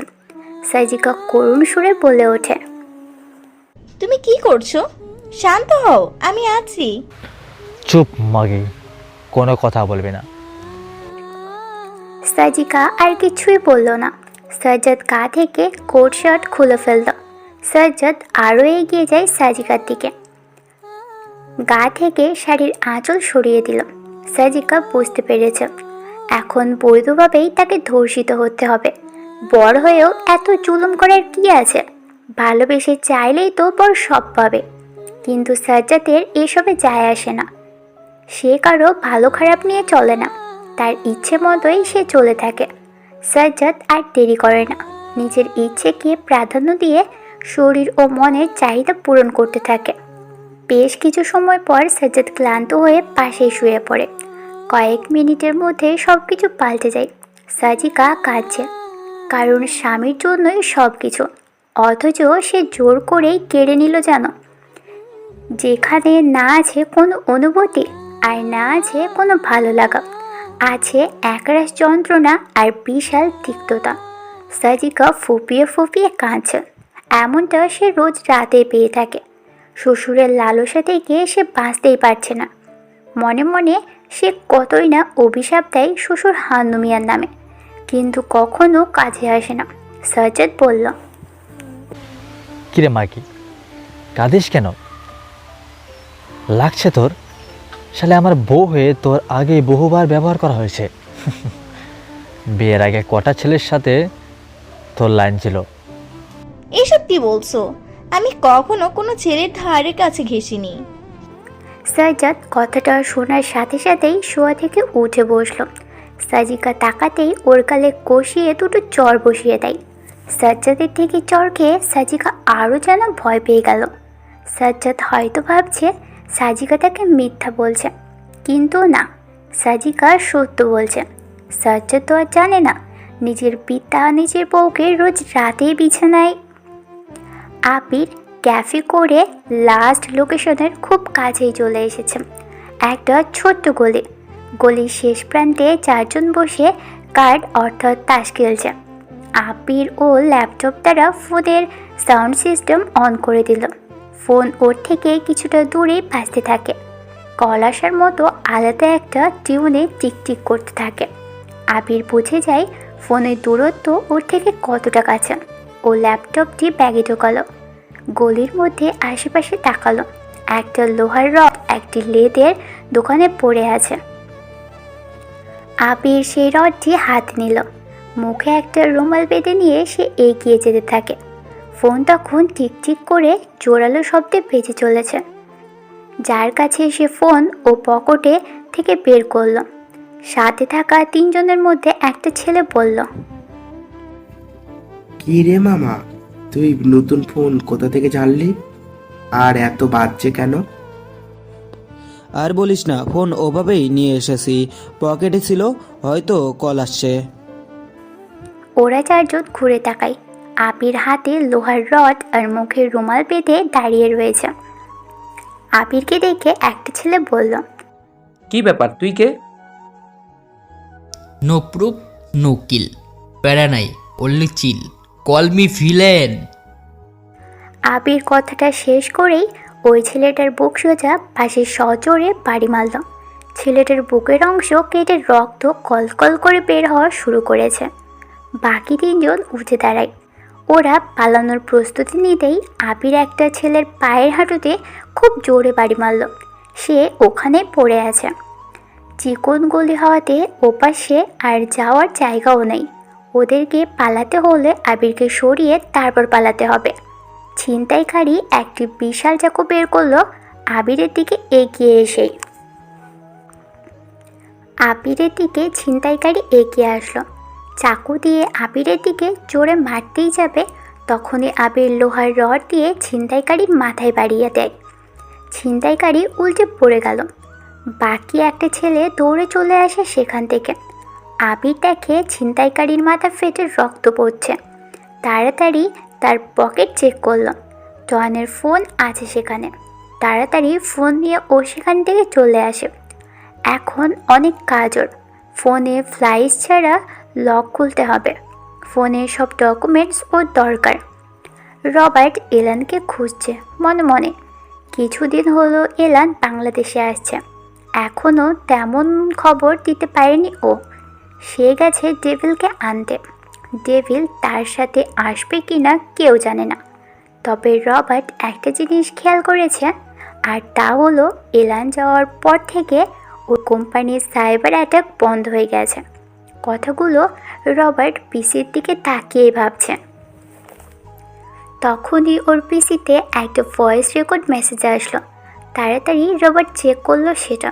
ওপাশ থেকে ভয়েস দিয়ে অজ্ঞাত ব্যক্তি বলতে থাকে, hello Robert, how are you?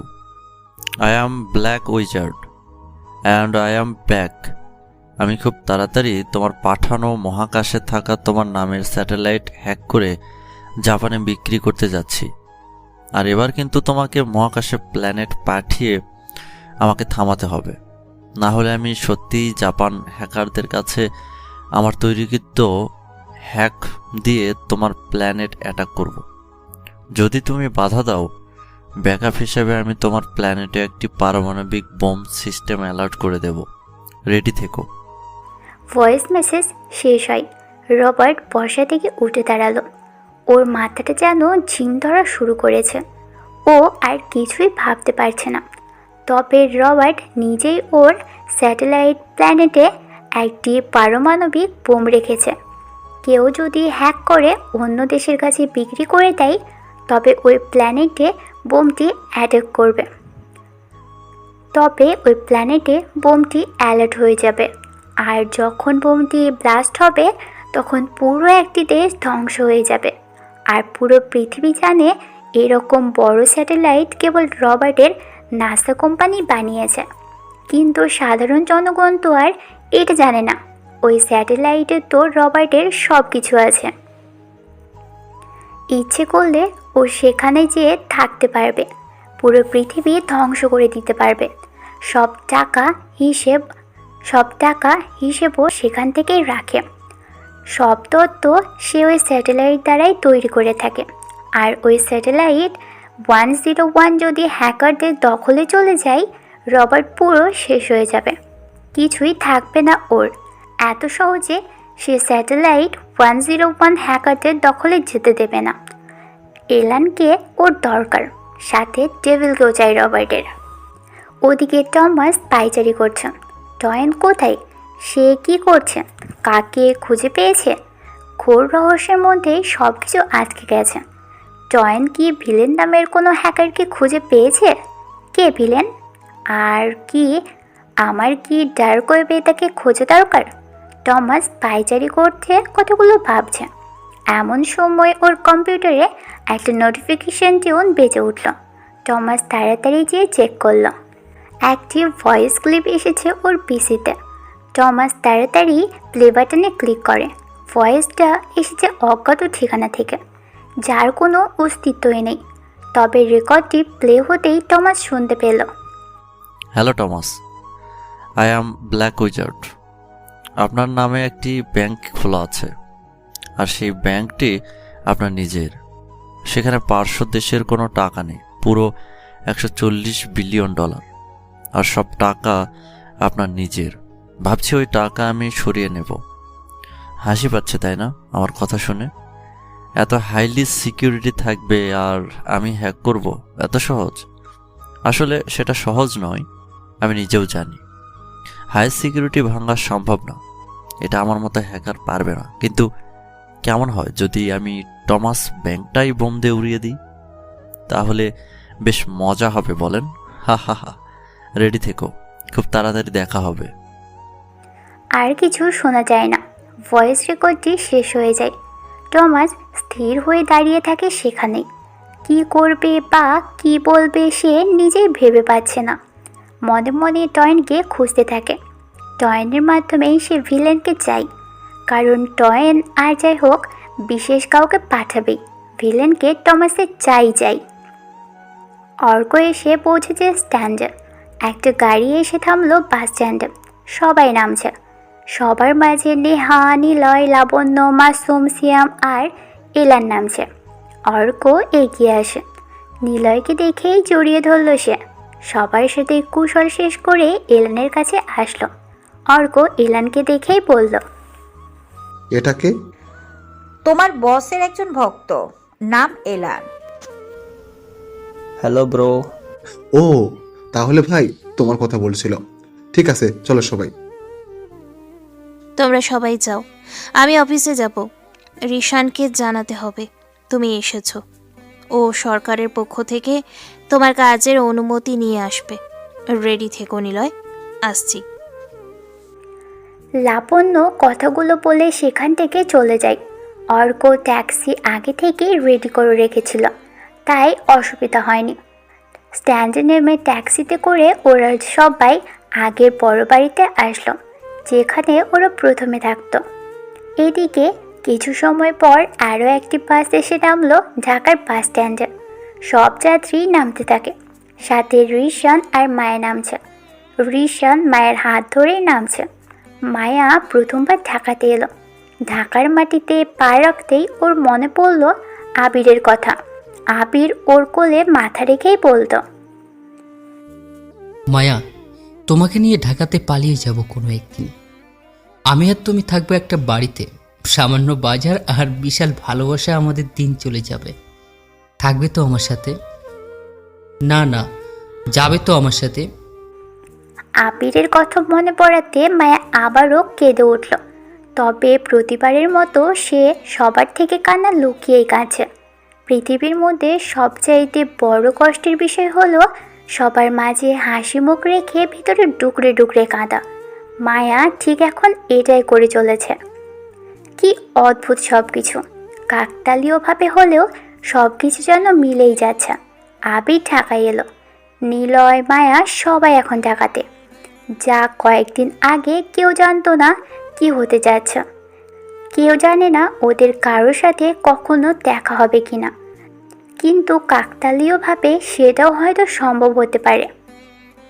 Area বসে আছে ঘরের এক কোণায়। আজকে বড় ডিম লাইট জ্বলছে। কারো অপেক্ষাতে না থাকলেও সবসময় সে দরজার দিকেই তাকিয়ে থাকে। কেউ একজন আসবে, তাকে ব্যবহার করবে, খুবলে খাবে যতক্ষণ না নিজের ইচ্ছে পূরণ হবে। আরিয়ার জীবন একটা বাধা ধরা নিয়মের মধ্যে পড়ে গেছে। রোজ সকাল হয় ওর কারোর শরীরের নিচে ভ্যাপসা গন্ধের বিভৎসে। এরপর সারাদিনই জেগে থাকে। দুপুরে ক্লান্তিতে ঘুম চলে আসে ওর। কত লোকদের সাথে থাকতে থাকতে সেও এখন নেশাখর পাক্কা কলগাল হয়ে গেছে। আরিয়া আগে ভাবতো মানুষের মূল্য অপরিসীম, টাকা দিয়ে মানুষকে কেনা যায় না, কিন্তু এখন তার ধারণা সম্পূর্ণ ভুল। টাকা দিয়ে একটা পতিতাকে একবার নয় 1000 বার কেনা যায়, ব্যবহার করা যায় ইচ্ছে মতো, যা খুশি করা যায় সেই কেনা পতিতাকে নিয়ে, যা খুশি করা যায় সেই কেনা পতিতাকে দিয়ে। আরিয়া বসে আছে। পাশের কোনো এক বিল্ডিং থেকে জোরে গানের শব্দ শুনতে পাচ্ছে আরিয়া। গানটি ওর কানে বাজতে থাকে। আমার জনম গেল ভুলে ভুলে, কইরা পিরিতি প্রেমের হাতে মন হারাইলাম না জেনে ক্ষতি।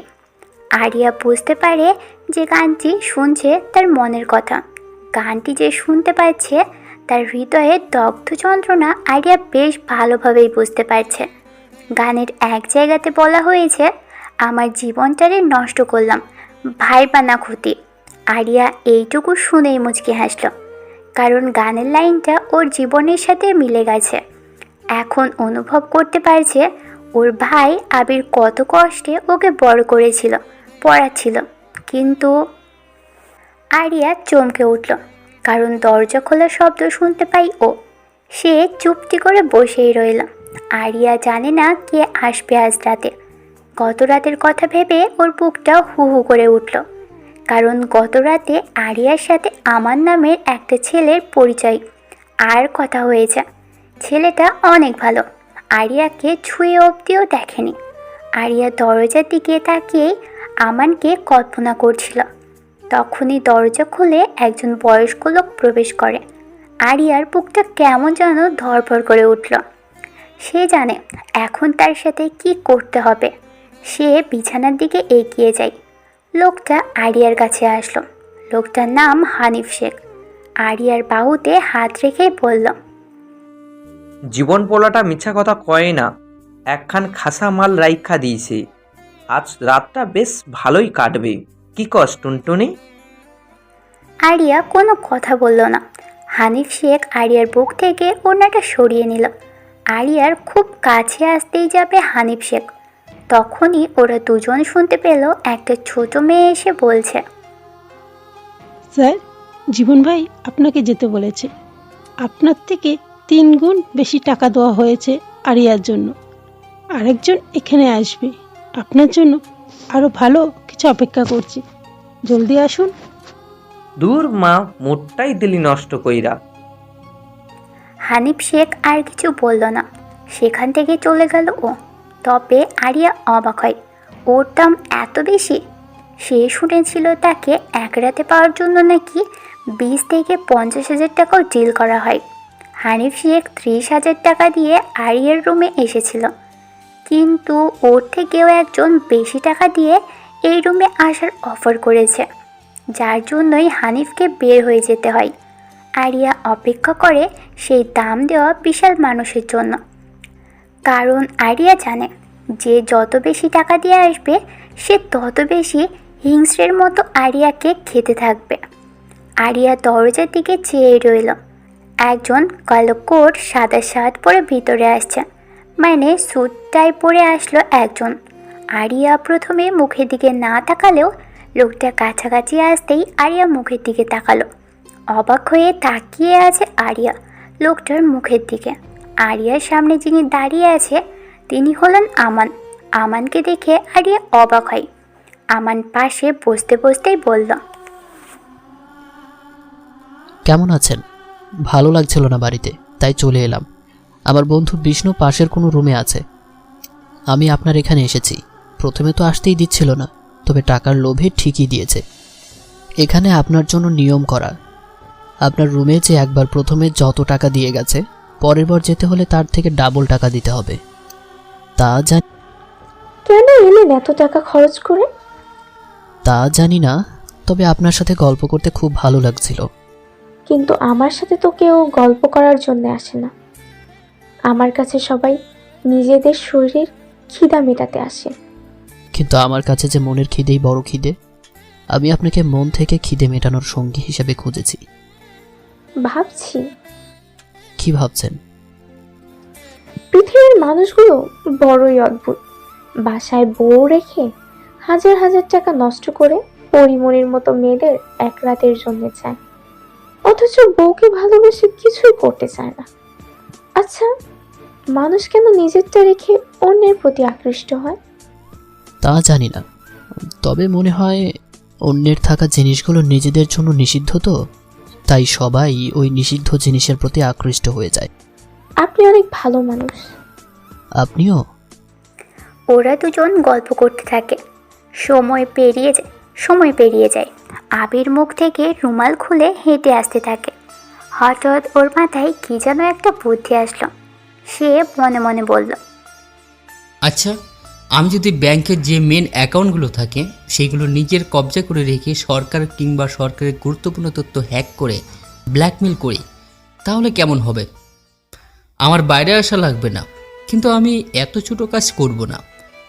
করলে নাসা না টমাস ব্যাংকের পুরোটাই আমার কাছে নিব। নো প্রুফ নো ক্রাইম, প্যারা নাই, ওনলি চিল। সে হা। তবে তবুও রিস্ক আমার আছে। একটা বুলেট প্রুফ জ্যাকেট হলে কেমন হয়? কিন্তু বুলেট প্রুফ জ্যাকেট বানাতে হলে প্রচুর রিচার্জ করা দরকার। আমার কাছে এত সময় নেই রিচার্জের। আমার 2 কোটি টাকা আগে দরকার। তাহলে আমি বুলেট প্রুফ জ্যাকেট কোথায় পাবো? রিফাতকে কল দিতে হবে। জয়নের ফোন থেকে রিফাতের দেওয়া নম্বরে কল দেয় আবির। রিফাত, আমি আবির। কোথায় তুমি? তোমাকে অর্ক খুঁজছে। আর ঢাকায় এসে কি এমন করছো একা একা? খেলছি। খেলোয়াড়েরা খেলতে ভালোবাসে, সাজঘরে বসে খেলা দেখতে নয়। আমি তো পৃথিবীর সেরা খেলোয়াড় হব, তাই বসে থাকাটা আমার জন্য না। আবির, রহস্যময় কথা আমার সাথে এখন বলো না। কোথায় তুমি? আপাতত তোমার কথার জন্য আমি ফোন করিনি, আমি আমার কাজের জন্য ফোন করেছি। মানে তোমার আবার কি কাজ? বলছি বুলেট প্রুফ ড্রেস কোথায় পাবো? কি হবে? আর এই ড্রেস সাধারণ কোনো বাজারে নেই, বিদেশে আছে। আর আছে আমাদের মিলিটারি ক্যাম্পে। কিন্তু ওই জ্যাকেটের লকেটের ট্র্যাক অপারেশন থাকে। আর সেখানে রাখা সেটি সাইবার সিকিউরিটির সিস্টেম দিয়ে লক করা। আনলক করা খুব কঠিন। তবে অসম্ভব তো নয়। রাখছি। আবির সিদ্ধান্ত নিয়ে ফেলেছে ও মিলিটারি সিকিউরিটি সার্ভার হ্যাক করে বুলেট প্রুফ জ্যাকেট নেবে। আবির যেন এখন GTA 5 গেমের মতো চলার ভঙ্গিতেই কাজ করছে। আবির কথাগুলো ভাবতে ভাবতেই এগিয়ে যায়। হঠাৎ ও একটি মেয়ের চিৎকার শুনতে পেল। দূর থেকে কোনো একটা মেয়ে চিৎকার করছে। শালা, তোরা মানুষের মতো করছিস না কেন? পশু তোরা, ছাড় আমাকে। উফ লাগছে, ছাড় কুত্তার বাচ্চা। কে আছিস? আমাকে ওদের থেকে বাঁচা। আবির চিৎকারের উদ্দেশ্যে এগিয়ে যায়। মেন রাস্তার পাশে একটি কালো কুকুর ঘেউ ঘেউ করছে। আর কিছুটা দূরেই একটা মেয়ের আত্মচিৎকার। আবির আশেপাশে তাকায়। একটা বালির প্যাকেট দেখতে পেল। প্যাকেটের মুখে লম্বা দড়ি বাঁধা। আবির প্যাকেটের মধ্যে অনেকগুলো পাথরের বড় বড় টুকরো ঢুকিয়ে নিল। দড়ি দিয়ে মুখ বেঁধে কাঁধে ঝুলিয়ে মেয়েটার দিকে এগিয়ে যায়। আবির এগিয়ে এসে দেখে 4 জন ছেলে দাঁড়িয়ে রয়েছে। একটা ছেলে বসে আছে, নিচে একটা মেয়ে শুয়ে আছে। মেয়েটির গায়ে আধা পোশাক। আবির যে বসা ছেলেটার মাথায় পাথরের প্যাকেট দিয়ে গায়ে যত শক্তি ছিল ততটা জোরে বাড়ি দেয়। সাথে সাথেই মাথা ফেটে যেন কিলো বের হয়ে গেল। 4 জন ছেলে এটা দেখে ভয়েই সেখান থেকে দৌড়ে চলে যায়। আবির তাড়াতাড়ি মেয়েটাকে টেনে তোলে। তারপর